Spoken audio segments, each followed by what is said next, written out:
Ladies and gentlemen, boys and girls, children of all ages, welcome to the Knights of Last Call Nightlife. I am Derek Melinda, the Game Master for the Knights of Last Call. Here today, we are going to go around the table, and we are going to talk about the third action. The sort of redheaded stepchild. What? Who? Of redheaded step bloke. Of Pathfinder 2nd Edition. In some ways, it is its greatest strength, and in some ways, it is its greatest weakness. So That's a little bit. Good point. Yeah, so in a little bit of context, right? In most D20-based games that have been around for the last 2 decades, you typically get a move action and then an action to do something else. Cast a spell, or attack, or open a door, or what have you. So Pathfinder 2nd Edition kind of expanded this because as games moved forward, they started introducing all these different types of actions. They were like, well, we want to be able to do more than just move and attack. So here's a bonus action, or an immediate action, or a free action, minor action, or Pathfinder 2nd Edition said, okay, you know what? Let's get rid of all of this. We're just going to give you 3 actions on your turn. And everything in the game takes some number of actions, most of them being 1. So if you want to move, that's an action. There's no move action. There's no attack action. It's just use an action to move. Yeah. Or you could attack. Or you could attack.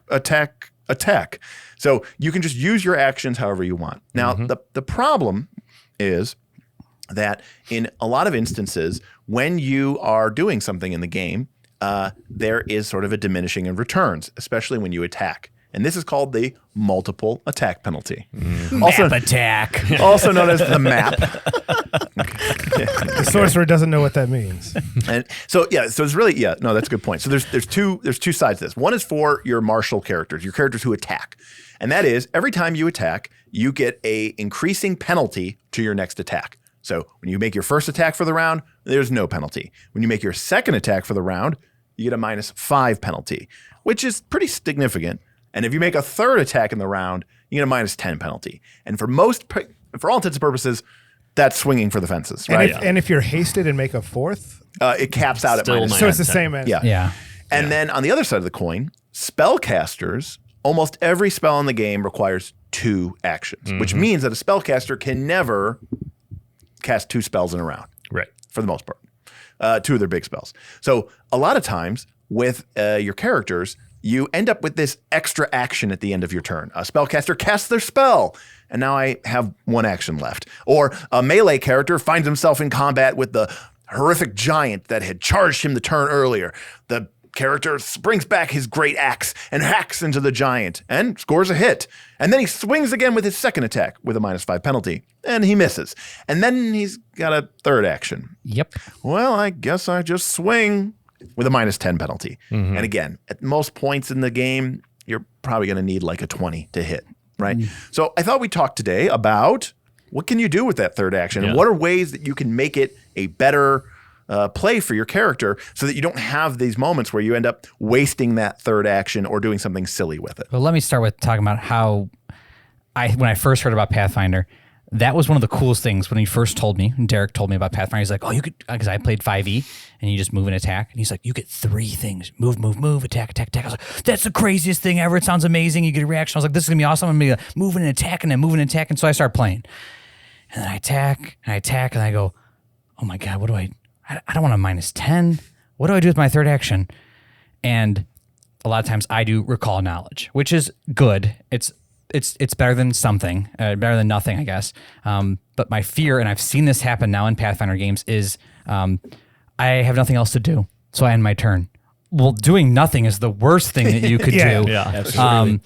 But I have seen the Hail Mary third thing, but it just seems like... Oh, it's a waste. Oh, it's an absolute waste. I've seen tons of people talk about this. Obviously, the Barbarian is a little different. I can usually rage with my first action, then move, and so I only use 1 attack. Right, and that's a great example of sort of building into that. On the first round, that's great for you, right? Because you're going to use 1 action to rage, and then 1 action to move to close the distance, and then that third action is your attack. First attack. Which is at your highest bonus to attack. So that's great. Yep. What about the next round? Exactly. And the round after that. And that's when I start. After. That's when I always, and that's me as the player. I'm very new to Pathfinder. That's when I start struggling. Yeah. I use recall knowledge a lot. But that's not even great, right? In fact, no, it's not. You can't even recall knowledge when you're raging. That's the worst thing. Because it requires when you're raging, you can't concentrate, and recall knowledge has a concentrate tag. Which makes sense, right? A barbarian's not going to be in the middle of a rage and go, Yeah. Frothing at the mouth and being like, it's weak to fire. I'm so mad, but it's weak to fire. So I, as well as other people listening, am interested in a topic like this because I, for one, want to be able to do better things. I want to be able to take a hide action, or to hide behind something, a tree or something that's there, to maybe be able to sneak attack or something on my next turn. But I wanted to start off by saying that is one of the big fails me as a big melee character. When I was a ranger, it's a little bit better because I hunted prey and stuff like that. But it's a big struggle for me, and I think it's a big struggle for a lot of new players. Oh, I've seen everyone struggle with it. Yeah. I've seen veterans, the people that we've been playing with Pathfinder with for the last year and a half, and they get to the end of their turn and they go, I don't know, I guess I dance. I don't know. Yeah, they're just like, I guess I'm just done. And when Pathfinder 2 first came out, we played the first session. I was a goblin monk, just like Danny was, on the show. We were playing Fall of Plaguestone. Yes, and but it was early levels. I was learning the system, and it was like, okay, after that first turn where I get into my stance and then I move and attack, I'm like, what am I doing with that third action? And at the time, the only thing we as a group really could think of was like, well, I guess technically everyone's proficient with a shield. So buy one. Wear it if you don't have a two-handed weapon or need both your hands free at all times, because then you always have a fallback of I raise my shield. Yeah, and that's where I was gonna which go is with the nice. paladin. So that's actually a pretty good point, and I don't have that in mind. Right. But that's And what that something doesn't you help do. you. And that's exactly what I was going to say is the nice thing about the paladin is that you have that shield, is raising that shield as that third action. So you could attack, you can move, you can attack, and then you can raise your shield, or you can attack, raise your shield. Right, because the second attack isn't bad. No. It's the third attack. It's the third one that absolutely just statistically kills you. Yeah. So, but you also have, from a paladin point, you have focus spells as well. So as long as I'm within certain reach of somebody, I can have that last, not be necessarily an attack, but something else that I can potentially help the group out or even damage the enemy in a different kind of manner. Mm-hmm. Yeah, and I have some thoughts, but Matt, do you want to? Yeah, so for me, I as a sorcerer who is also a beast master, I don't find myself in as much trouble as you guys, because first, as a spellcaster, most of my spells are going to be 2 or 3 actions. So that means either I'm standing still and I'm doing a big spell 3 action, or I'm doing a 2 spell action and then probably moving because someone's trying to kill me. Like Derek's monsters are going to try to get to me and they're going to try to get to Tim. Mm-hmm. So I often spend that one time like, all right, am I in my right position to like not get hit? But even then, to Nick's point with like that focus spell, I have a few spells that are just 1 slot, so I can do a 2 and then a 1. But I'm also a Beastmaster, so I can spend 1 action to command Lucky. So I can do the spell I want, like do a fireball, and then say Lucky, sick 'em boy. And there's so much at my fingertips, and I mean, also just like making an intimidation check with that 1 action. Mm-hmm. Yeah, like I have a high charisma, so there's so many things that I can do. So for me, I often don't feel and that's handicapped. And that's a great, and basically, I can't intimidate when I'm raging. Okay, so that Matt, which is ironic, right? Matt hit all of the hit all of the nails on the head, which is basically Matt built his character right. The rest of you didn't, and congratulations, Matt. Well, to be fair, on Gwildor, I don't have the problem that I did on the monk that I first played either. So I think the key is, as Matt said, you just need to have. When you build your character, like when I first started playing Pathfinder 2nd Edition, and I looked at some of the feats, I thought, oh, these are horrible. Right? Like power attack's a great example. Okay. It's 2 actions. You make 1 attack, and then your map goes to -10. Okay. It's like basically that attack counts as 2 attacks. And all it adds is an extra die or 2 or 3 of damage. That's it. And I thought that was horrible. I was like, it would always be better for me to make a second attack. But what I realized is that it's not. Right. Plus, supercharge that first one. Right. It's better because of the way that crits work. It's better. Mm-hmm. It's way better to make a big first attack with no penalty and then call it a day. So I would rather move and then make a power attack than move and make an attack and then make a subsequent follow-up attack, which is much less accurate, especially against creatures that are, your level or higher, who have a much higher armor class or much higher defenses. Right. And that's why like Gwildor has been starting to do, on his turns, instead of just, two action spell and something else, he's doing True Strike and then a 2 action attack, because it gives him a +2 circumstance bonus, makes him more likely to hit. And otherwise I'm going to True Strike, I'm going to attack. And now I'm back to the 3rd action problem, and I don't always have an answer for that 3rd action. And I think that's the same for the ranger, or I think it's ranger, right? Where you do a spell that's going to buff your next attack, which is then your next 2 things. Right? Sure, like right. Power up and then do the two thing attack. I think so. Part of the big thing is, as a character who is not a spellcaster, you need to have options that don't rely on the attack tag. Yeah, that's Okay. what I think Yeah, I'm very failing true. at. So, obviously strike where you beat somebody with your weapon, that has the attack tag. Yeah. But a lot of the other things that you might think to do to liven it up, like trip or grapple, those all have the attack tag too. So those all get the penalty. Those all get the penalty. Yeah. So what you need to do is find options for your character that do not rely on the attack tag. That's right. One of them is skills that aren't athletics. Right, So such as diplomacy skill. yeah. One of my personal favorites from the cleric God. I play is bon mot. Right. Basically, you make a silly quip at a foe that really demoralizes them and just ruins their will save, and it's entertaining. And the easier one is demoralize through intimidation, right? Because that does not rely on the attack tag. And recall knowledge does not rely on the attack tag as well. So you can always use a skill to try to penalize a foe, and that makes a huge difference in Pathfinder. And so, Bob, you can't demoralize because that would be I if have you're to take- raging. There's a specific feat that I have to take That'd be good. that lets me do it while raging. Because just imagine the case where you. But it's to intimidate. I think it has the concentrate tag. It does have and that. so then I can't intimidate. it just seemed like Imagine a huge Azius raging. that's what I'm saying. And then he runs in and he kicks over one guy and he's huge and he just growls and like no, I'm not. But scared. I'm growling at nothing because I'm just and raging. everyone who sees that they're like, this is normal. Yeah, so skills are really important. Second thing is, I know a lot of people use the free archetype variant. We use the free archetype variant. Bob, your ranger in our Abomination Vault game Love does him. this all the time, where if you have the ability to make, you see this with Wildor as well. You can make an attack with your weapon, your axe, full attack bonus, and then for your next 2 actions, cast a spell that doesn't have the attack trait. Like maybe, I'm going to attack and then cast a fireball. Yep. Right? You can do both of those, and they operate completely independent of one another. Right. And I love my ranger in that he does a lot of fun things, and I think that brings back to the last point you made, which I didn't take into account, and I think a lot of people maybe listening to this did not take into account, is when you build your character, think about that 3-action economy. Yes. What are you going to do with all 3 turns? Because, I'm going to rage, move, and hit. That's turn 1. Okay, but what do you do in turn 2 when I'm already raging and I can't concentrate? And you're already in melee. Exactly. So what am I doing with other actions that are 2-action spells or 2-action attacks or whatever they are, skills, and then 1-action stuff? Where am I filling those 3 things in so that I do not come to the point where I'm going, what am I going to do? Yeah. Yep. And the other That's the most important thing that you could take away is build your character. Talk to people, talk to DM. Where in the rule book or the skills can you find something that really you can do a few turns with? Yeah. Well, and so I think that the 3 easiest that everyone should take away from this, and this includes my players. Listening. Okay. So number 1 is this. Now, this is where the game gets pretty tactical. Okay. But if the players, let's say the players outnumber the foe. So let's say it's party of 4 versus party of 2. That means that the party has 12 actions between them and the monsters have 6. That means one of your, 2 of your actions are worth 1 of their actions, right?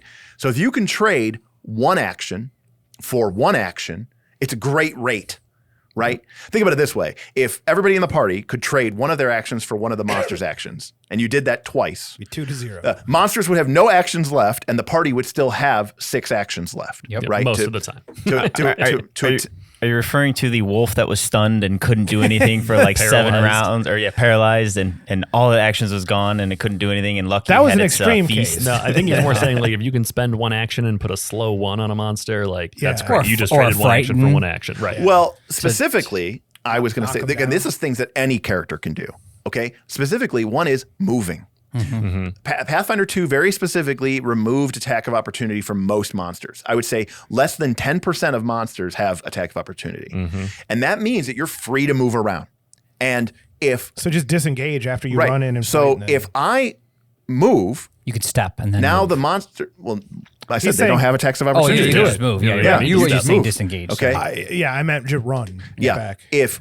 Well, number 1, if your speed is faster than the monsters. Right. You've taken more than 1 of their Okay. actions. If just by I moving. move, Yeah. if I move 30 feet away from the monster, and their speed is 25, if they want to hit me next turn, they're going to have to spend 2 actions just to get next to me, and then they're going to use 1 action to attack me. Right. But remember, if we're outnumbering them, their actions are worth a lot more than ours. We just made them waste a bunch of actions. 2 to Bob's 1. Yeah. Yeah, 2 to Bob's 1. Similarly, even if the creature isn't, that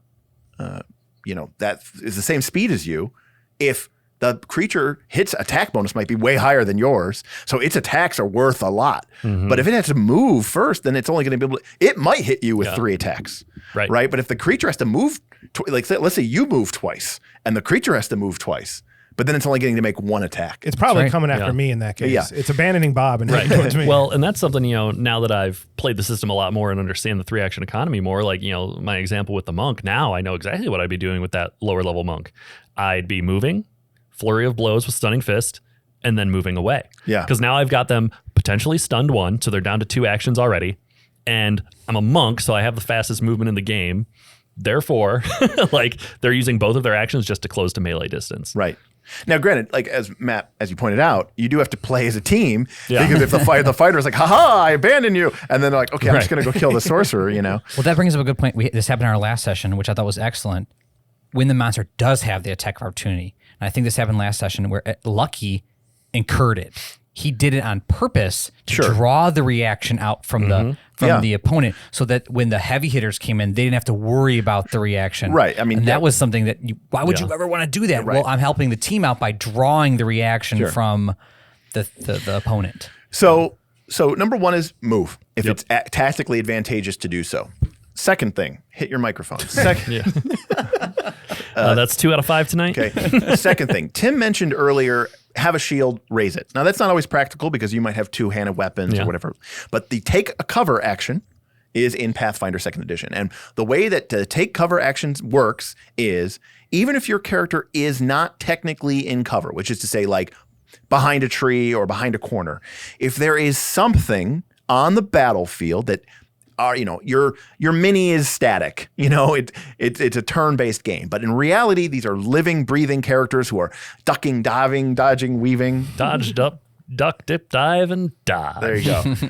The take cover action gives you the exact same bonus to your armor class as raising a shield. It is +2 circumstance bonus to armor class, which means that if your character is, say, next to a pile of boulders, technically they're not in cover. But you could say, my character is going to take cover in the boulders.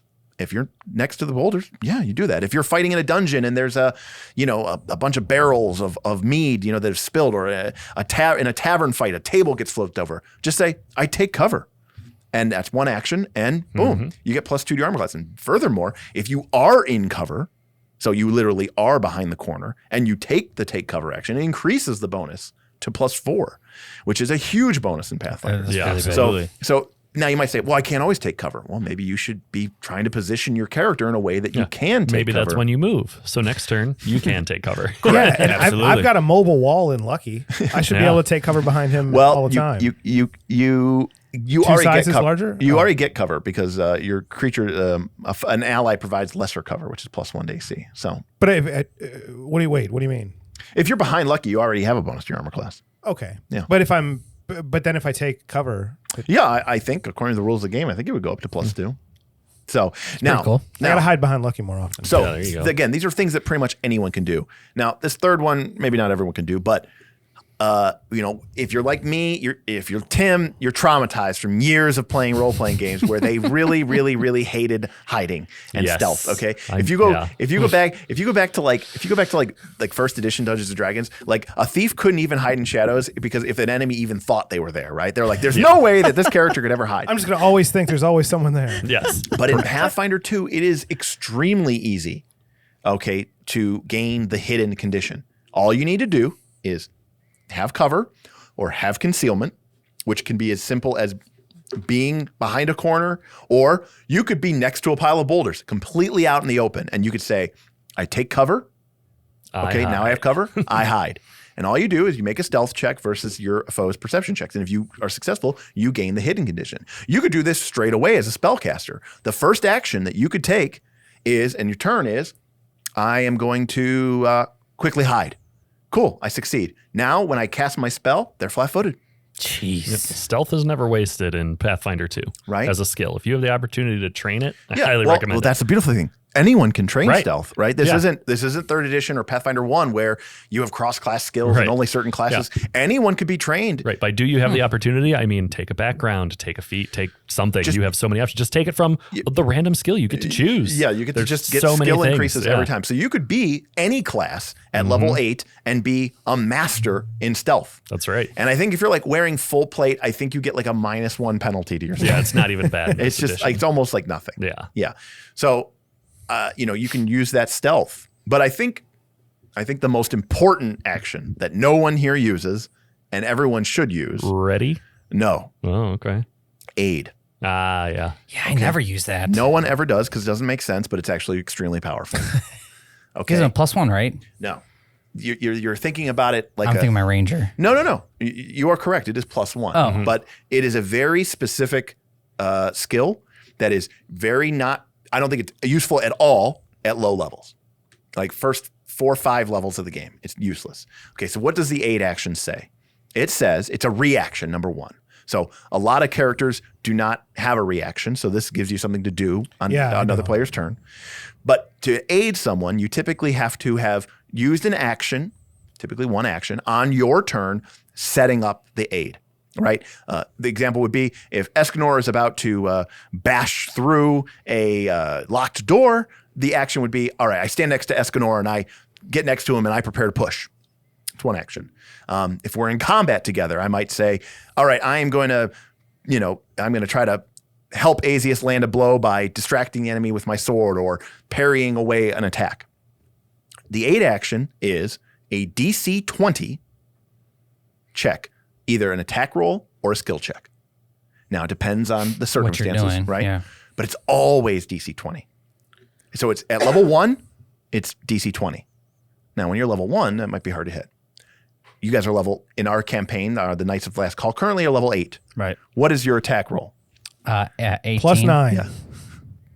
18. 18. Right. So you're going to crit on that. So that means you need to roll a 2 to successfully aid, which is +1 circumstance bonus to hit. Now, if you've been paying attention, circumstance bonuses to hit are pretty rare. Mm-hmm. They usually only come from feats and actions. But the beautiful thing is when you crit, that bonus goes up and it becomes a +2 bonus.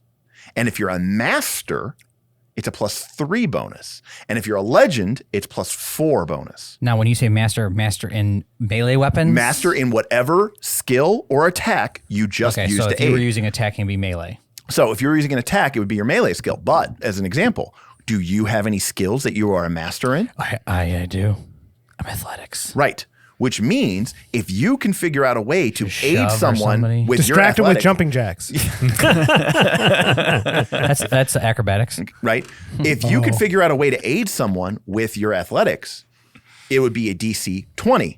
Yeah, just pick them up. Okay. If you succeed, they get a +3 circumstance bonus. Wow, that's To their attack? Like, can Yeah. y'all aid on my spell casting? No, because it's not a D20 roll. Does that make sense? Yeah. I mean, it's not an attack. It doesn't have the What attack. if he was casting acid arrow that does have the attack trait? Absolutely. Yeah. Yeah, absolutely. So you could do something like distract this Oh, no, guy I mean- while I shoot him with No, the because acid this arrow. is where the games, these are the mechanics of the game. Tim could say, as you're about to cast acid arrow, Tim could go like, I harness my chi. Right. I and would start- absolutely use my +18 Arcana. Right, and to Tim- like magically empower Yeah. his Yeah. acid arrow. Right, exactly. Tim could say, I prepare to channel energy into Burl as Burl throws down his acid arrow. I help Burl throws guide on it his- as it flies. So when Burl throws on his acid arrow, it causes the reaction from Tim. Right. But Tim would have already had to prepare Right. for that. Yeah, Yes. on Tim's turn. and then I would roll my 29. right, which is Tim which is just like Almost a one crit. shy of a Almost. crit. So Tim is like, I know that Burl is going to cast acid arrow, so I'm going to spend my last action to aid. Roll it, get a 29. Cool. Right. When I do that, You get a +1, or if Tim had gotten a 30, which Yeah. is a crit on 20, he would have given you a +3 Right, bonus because I'm a master. because he's of a Arcana. master in and Arcana. that's So that only when you crit, right?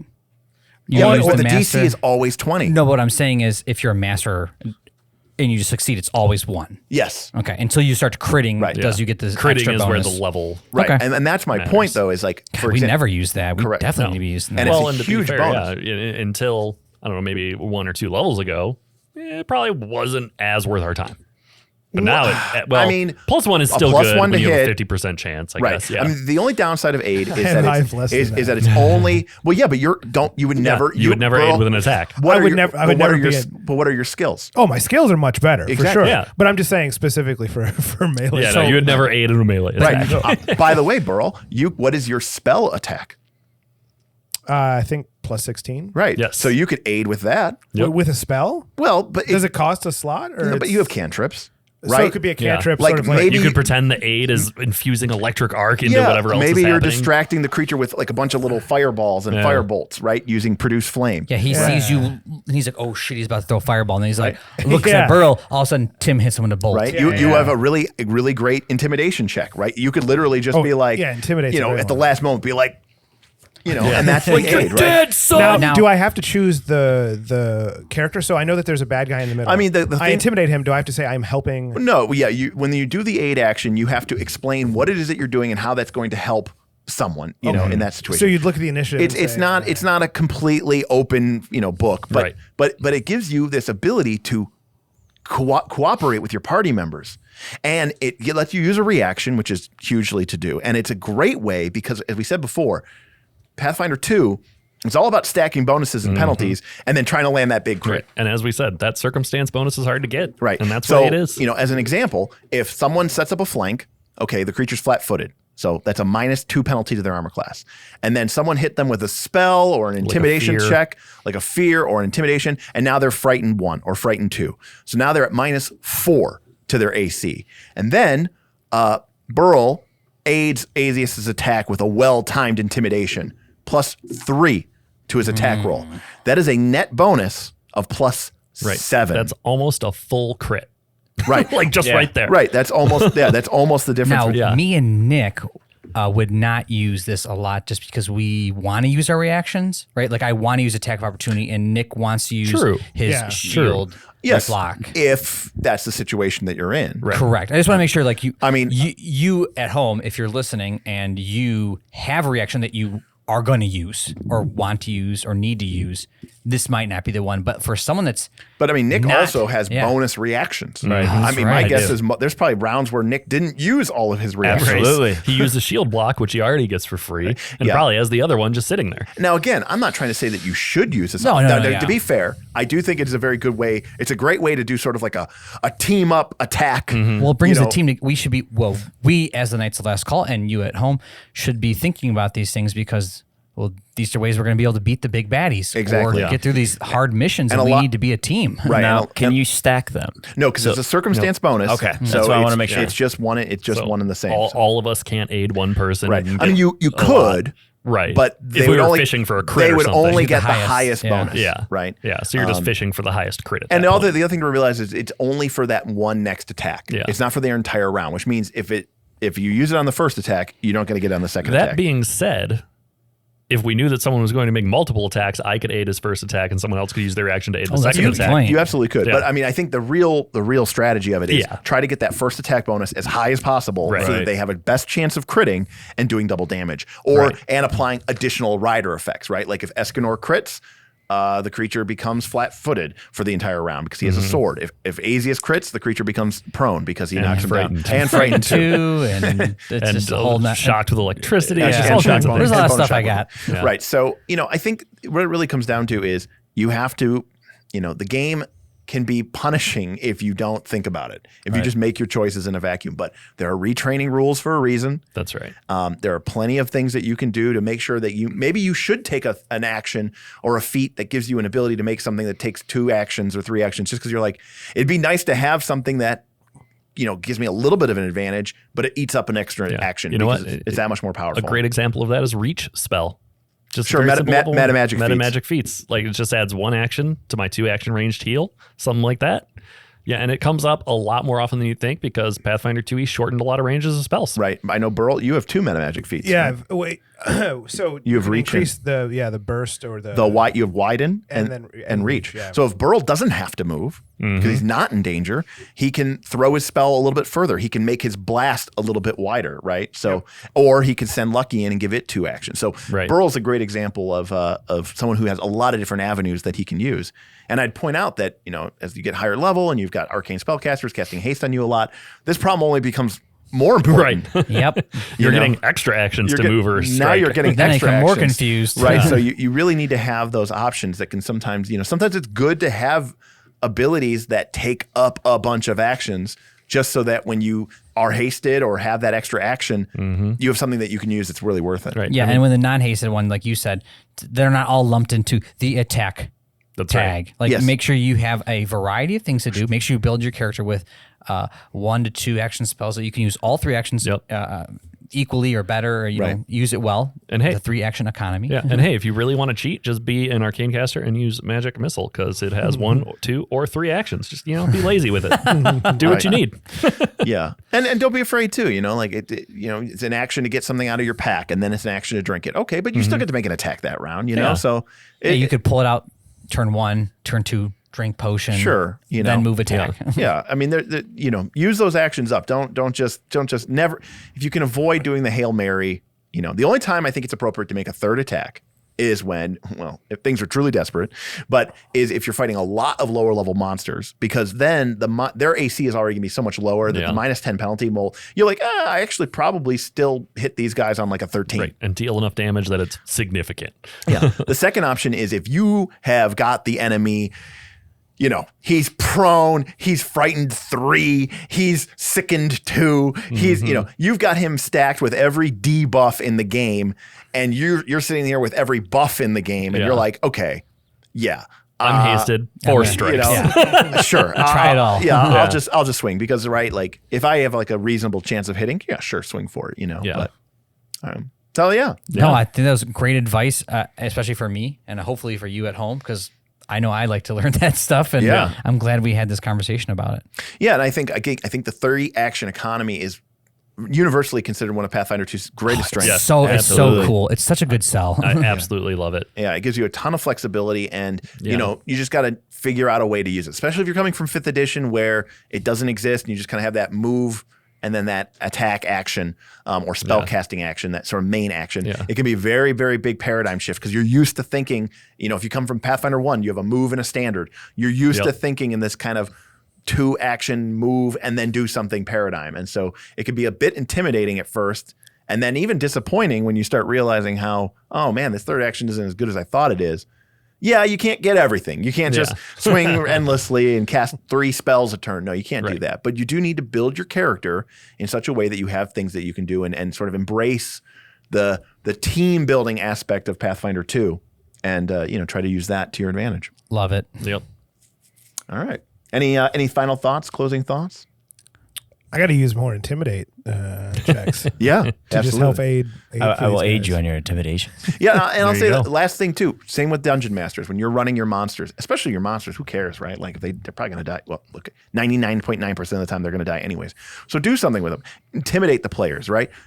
Bob here, his barbarian specifically took feats to help shake off frightened and shake off sickened. So use actions that are going to inflict those conditions on your, because that way the players get to experience that, use intimidation and frighten the barbarian. And then the barbarian's going to go, I shake it off. And he's going to feel great about that, right? I did it right. Yeah. I got to use the thing I chose. Right. And that's really all we want to do at the end of the day. I mean, and as a player, I recommend, in addition as a final thought, just try to make, look at, you have something to do with all 3 actions. You get a reaction every round. Make sure you have at least 1 reaction to use. Just try and make sure you have plenty of options for all the scenarios that come up, just because it'll keep you the most engaged, especially getting that reaction, because most people don't start with one. Yeah. And I think getting one of those is huge. That's why as Gwildor, I took Counterspell immediately, because I was like, it's something. Might not come up a lot, but when I have a reaction now. But when it has come up, it's been pretty It's sweet. been great. It's been awesome. Yeah. So Yeah. can't complain. But Awesome. just when you're making your character, try to make sure you can take every action available to you. Yep. Awesome. Well, so that's going to end our conversation about 3 actions. I'm sure we could probably go for another hour and just talk about all sorts of different other, modes. The tactical depth of this game is deep. And again, as we said in our Pathfinder versus 5e video, which I'll link right here, Pathfinder Second Edition is definitely mechanically complex. It doesn't have to be complicated, but it is complex. And if you enjoy that type of play, then this is the kind of conversation. These are kind of decision making that you this is a bonus for you. This is a plus. So, I understand that that's not for everybody, but if you're playing this game, it kind of got to be for you, and kind of goes to a theme that we've talked about in a lot of our videos, which is play the game that is right for you, your group, and your play style. So for the Knights of Last Call, I'm Derek Melinda saying thank you so much, and we'll see you next time.